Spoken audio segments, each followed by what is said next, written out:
It's hard to imagine that a child could be a killer, but the story of Mary Bell from Newcastle, England is shocking. She was only 11 years old when she was sentenced to life in prison for the murders and violence against neighboring children. The English press at the time dubbFed her Bloody Mary. It's difficult to imagine that this girl with a cute face turned into a real monster. Bloody Mary took several lives and tormented the parents of one of her victims. On the day of the funeral, she and her friend Norma went to the mother of June Brown and asked about her son Martin. June, barely holding back her emotions, said, "I'm very sorry, but Martin passed away." One of the girls calmly replied, "We already know. We wanted to come see him in the coffin."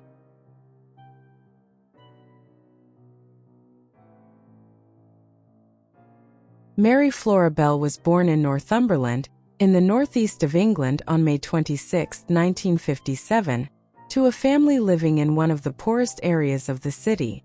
She was the second of 4 children raised by her single mother, Betty McCricket, who was a working night shift and didn't know who Mary's father was.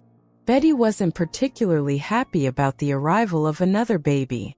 When she saw the girl at birth, she said, "Get this away from me." She often left her children unattended, going to work in Glasgow.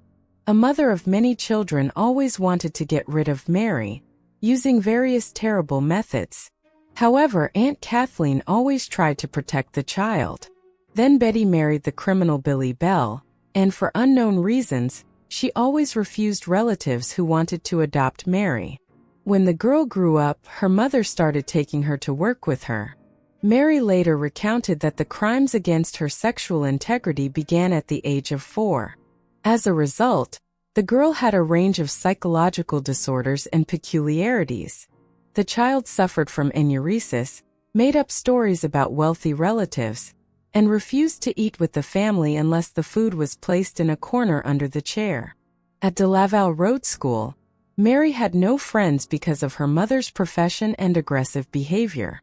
The girl could suddenly attack other children during play, nodding her head and staring at them intently before striking. Mary was constantly caught in lies, but she didn't care. She behaved rudely towards adults and did not allow them to hug or kiss her. Her mother's relatives tried to raise her children, giving gifts and clothes, but Mary refused to accept them and simply threw them away. Surprisingly, she loved reading the Bible and dreamed of becoming a nun. Although Mary was aggressive and avoided socializing with others, she did have a friend, Norma Bell, who was older, mentally challenged, and had the same last name as Mary. Norma became an accomplice in Mary's horrific crimes.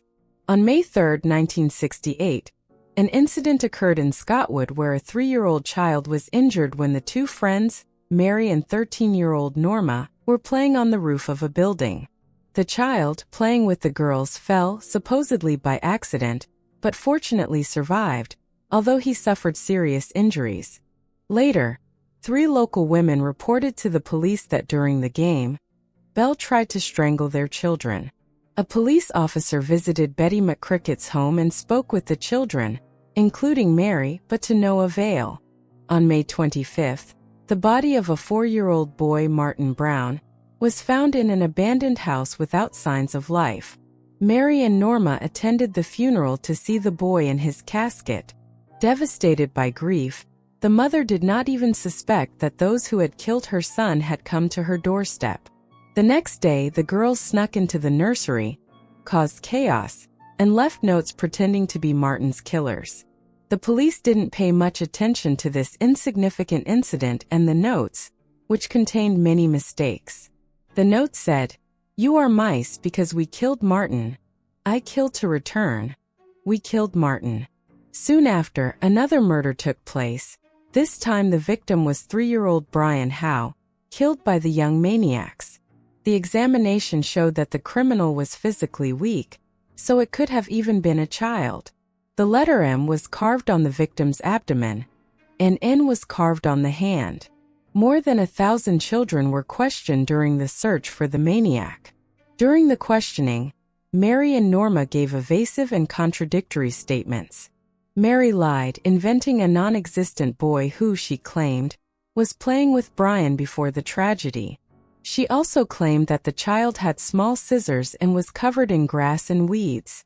These details from the crime scene were only known to the investigators. After the questioning, Brian was buried. James Dobson, detective inspector, noticed that Mary Bell was standing near Howe's house when they carried the coffin, and he saw the girl laughing. On the same day, Mary and Norma were arrested. On August 7, 1968, Norma and Mary were charged with the murder of Brian Howe. Mary remained calm while Norma cried. In written statements, Mary admitted to witnessing the murder, but claimed that Norma committed the murder. She also confessed to vandalizing the nursery with her friend. However, Norma's guilt was not proven during the investigation. Norma only participated in the first crime, and then witnessed Mary's actions. The trial of Mary Bell took place on December 5, 1968, and according to British legislation, even minors could be tried. Mary was charged with the murder of 2 children. After the trial, Mary Bell was sentenced to life imprisonment, and she served her sentence in the Moore Court Correctional Facility for several years. In 1977, a grown-up Mary escaped from prison with another inmate.